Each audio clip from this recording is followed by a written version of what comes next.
বুধবার বিকেলে গোষ্ঠী সংঘর্ষে অগ্নিগর্ভ হয়ে ওঠে মহেশতলা। তারপর থেকে থমথমে গোটা এলাকা। বুধবার রাতে দেখা যায় রাস্তার উপর ছড়িয়ে ছিটিয়ে রয়েছে ভাঙা কাঁচ, পড়ে রয়েছে ইটের টুকরো, ভাঙা বোতল। আকরা ফটকে আমরা দেখতে পাচ্ছি রাস্তার ওপরে যে সমস্ত ভাঙা কাঁচের টুকরো সেগুলো কিন্তু মহেশতলা পুরসভা তরফ থেকে সেগুলো পরিষ্কার করা হচ্ছে।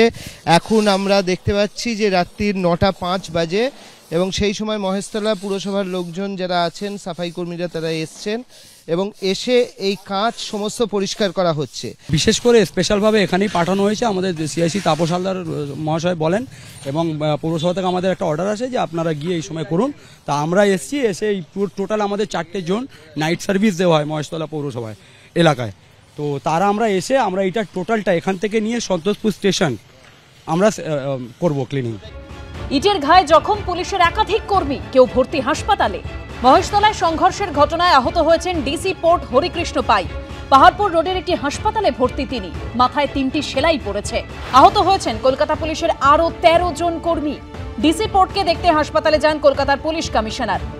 প্রায় দুপুর থেকে এই অঞ্চলে তাণ্ডব চলেছে এবং তার চিহ্ন চারিদিকে ছড়িয়ে রয়েছে। ওপরে আমরা দেখতে পাচ্ছি যে কাঁচ ভাঙা হয়েছে, সেই কাঁচের টুকরোই ওপরে আমরা দেখতে পাচ্ছি, সেখান থেকে কাঁচ ভেঙে নিচে পড়েছে। বিভিন্ন জায়গায় ইট ছোঁড়া হয়েছিল এবং সেই ইটের জেরেই কিন্তু এই কাঁচ ভেঙে পড়েছে।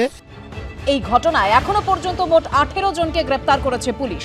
এর মধ্যে কলকাতা পুলিশের এলাকা থেকে গ্রেপ্তার করা হয়েছে 14 জনকে, আর রাজ্য পুলিশের এলাকা থেকে গ্রেপ্তার করা হয়েছে 4 জনকে। অর্ণব মুখোপাধ্যায় ও আবির দত্তর রিপোর্ট, এবিপি আনন্দ।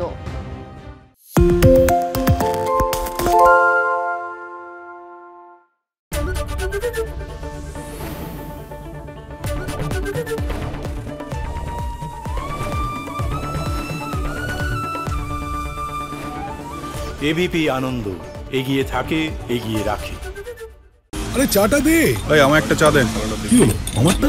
বাংলা পক্ষপাত চায় না, বাংলা খবর চায়। বাংলা খবর, বাংলার খবর।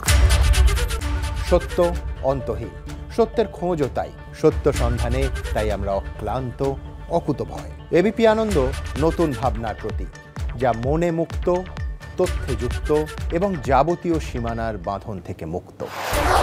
সীমা না শব্দটির মধ্যে লুকিয়ে আছে মানা শব্দটি, যেন চোখ রাঙানি এক অদৃশ্য বেড়াজাল, যা আটকে রাখে আমাদের এক ছোট্ট গণ্ডির মধ্যে। একমাত্র সঠিক খবরই গড়ে তুলবে এক মুক্ত সমাজ। সেই জগৎ গড়ার লক্ষ্যে কোনো সীমানার ঠুকুটি আমরা মানব না। এবিপি আনন্দ, এগিয়ে থাকে, এগিয়ে রাখে।